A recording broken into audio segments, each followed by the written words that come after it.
आपको जो पाक भारत शोहरत पूरे बरसगीर में मिली, वो तो एक ख़ास गाने पे मिली जिसमें आपने ऐनक लगाई हुई थी, जिसमें आपका डिफरेंट अटायर था। अब ये सब कुछ तब्दील हो गया, वो गाना कैसे मशहूर हुआ, ये आपकी तब्दीली कैसे आई, ये दो बातें बताएं। सर जब मैंने स्टार्ट किया, सबसे पहले तो मैं आपको कटिंग की बात बता देती हूँ। मेरे करली बाल थे बहुत ज़्यादा, और सुबह के वक्त जब स्कूल जाना होता था, आपको पता है जो मिशनरी स्कूल्स हैं वहाँ पे टाइमिंग की बहुत पाबंदी होती है। आप 2 मिनट भी लेट हुए तो उन्होंने गेट बंद हो गया, और मेरे बाल बनते नहीं थे। और बादशाह बाल मेरे नहीं बनते थे। मैं अम्मी जी सॉरी, फिर भी मुझे मार पड़ती थी। मैं कहती थी अम्मी मेरा कसूर नहीं है, ये प्रोडक्ट आपका है, अब बाल कर लिए तो इसमें मेरा क्या कसूर है। तो उन्होंने गुस्सा चढ़ाया, वो मुझे लेके गए मॉल रोड पे, एक दुकान होती थी जॉन की, बाल काटते थे वो। मैंने बाल काटते उसके, बाल काट दिए। मुझे भी टेंशन कोई नहीं थी सर, मैं एक मलंग टाइप रिलैक्स खातून। माही मुंडा थी आप सर, माही मुंडा समझ लें, फ़कीर समझ लें, मस्कीन समझ लें, आजिज़ समझ लें, लेकिन अपनी जो भी जिस हैसियत में भी हूँ उसमें खुश रहने वाली। उधर से म्यूज़िक में आगे ग्लासेस लगाती थी। मुझे सब ने कहा ऐनक लगा दो। मैं कहा क्यों, क्या सिंगर की नज़र कमज़ोर नहीं होती? अच्छा चलो लगा लो। वो लगा ली तो उतारी नहीं फिर से। तो वो अटायर जो था वो हिट हुआ। आजा सोनिया, चन मेरे मखना, बत्तियाँ बुझा रखी थी। फिल्मों के गाने चूँकि उस वक्त इतने सामने आते नहीं थे, लेकिन तेरी आँखों ने, फिर निकाह के गाने, मैं यूँ मिलूँ तुझे, तेरा लिबास हो जाऊँ, सारे गाने गाए हुए। वो गाना जो बड़े सगीर पाको हिंद में मकबूल हुआ, उसका आइडिया किसका था और किस तरह से वो मकबूल हुआ? सर बेसिकली मेरी प्रोडक्शन थी पहले ही एल्बम में से। जब मैंने इसको प्रोड्यूस किया तो मैं चाहती थी कि मेरी बहुत अच्छी दोस्त है, उसने ये गाना लिखा। अभी वो MRA के नाम से लिखता है। तो उसको मैंने बोला, मैंने कहा आपने ये करना है काम मेरे साथ। बहरहाल उसने कहा आजा सोनिया कैसा रहेगा। मैं बहुत अच्छा है, कोई डिफरेंट सी चीज़ है। तो वो करते करते कॉम्पोजिशन हुई, कंपोज़ किया छक्कू साहब ने, छक्कू लहरी साहब। तो वो गाना गुनगुनाते हैं, कलियाँ गुजारा कि मेरा तकाड़ियाँ। और मुझे लाइनें दिए जाए और मैं आगे गाई जाऊँ।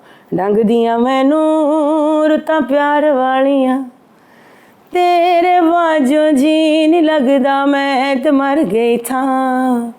आजा सोनिया ओ घर आजा सोनिया।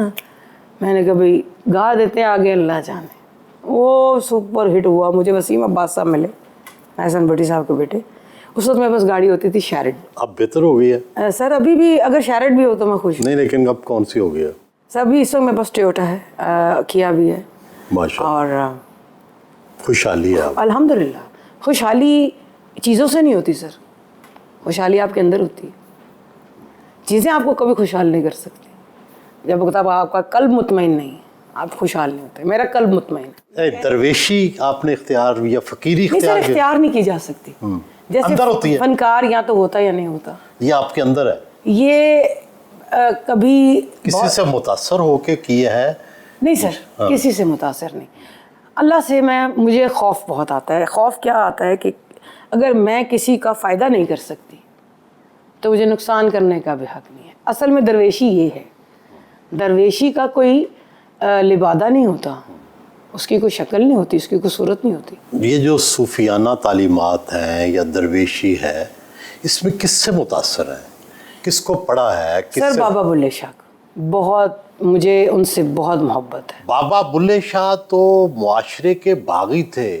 वो काजी यानी अदालतों और मुल्ला के खिलाफ थे। क्या आप भी हैं? सर नवासा रसूल भी तो शहीद हुए थे। आपके भी यही ख्यालात हैं? तो उनकी आपके भी यही ख्यालात? मतलब मैं उनके जद की बात करी क्योंकि उनकी औलाद में से बाबा बुल्ले शाह। तो मैं आपको वहाँ कनेक्ट अपने ताईं कोशिश कर रही हूँ कि करूँ कि करबला में भी तो एक वाक़या हुआ था, एक हक पे था और एक बातिल पे था। जो हक पे थे वो थोड़े थे, जो बातिल थे वो ज़्यादा थे। कलमा गो वो भी थे, कलमा गो ये भी थे, लेकिन एक हक के लिए खड़ा था, ला इलाहा इल्लल्लाह मोहम्मद रसूलुल्लाह के लिए। बुल्ले शाह में क्या पसंद है?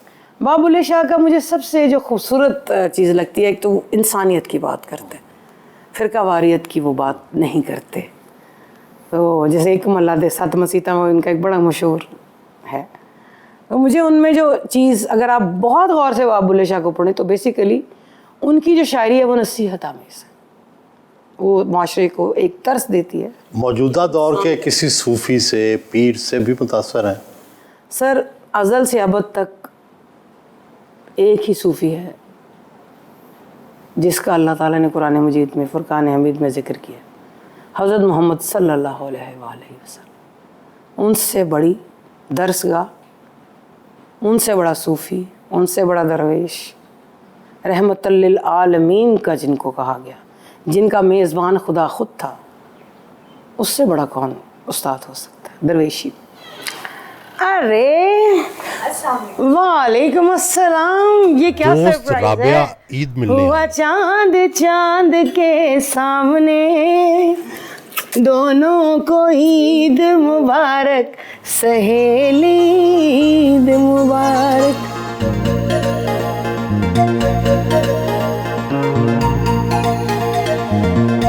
Rabia, such a beautiful, sir. She is one of the pioneers of this thing in Pakistan. Cakes इस तरह के डिज़ाइनर केक नहीं होते थे।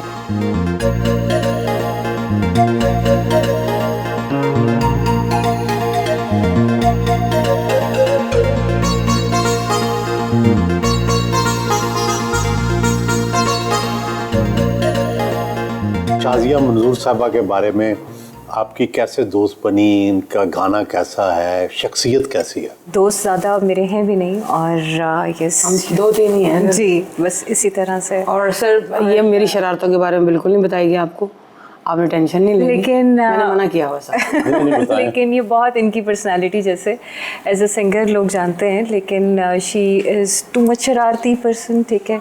आप खामोशी से इनको बैठा हुआ कभी नहीं देखेंगे, कोई भी सिटिंग ऐसी नहीं होती कि जिसके अंदर जो है ना मजाक ना हो और बातें ना हो, और हर सिचुएशन को जो है ना बहुत लाइटर नोट पे शी डील्स। सर आपको कैसा लग रहा है? बहुत आला, पसंद आया आपको? बहुत पर फ्यूजन है जी, कमाल। Sir thank you very much, मैंने बिल्कुल नहीं बनाया सर। ये जिसने बनाया उसका कमाल है। ध्यान, अबे किधर हो? जब से सर आप आए हैं, ये मेरा भांजा है, राबिया खाला भी आई नहीं है, आ जाओ। किधर छुपे हो? वालेकुम अस्सलाम, बैठो बैठो बैठो। ईद मुबारक कहा आपने सर को? ईद मुबारक। हैप्पी ईद मुबारक, सबको ईद मुबारक। और हम आपके देखने वालों को सर, आपको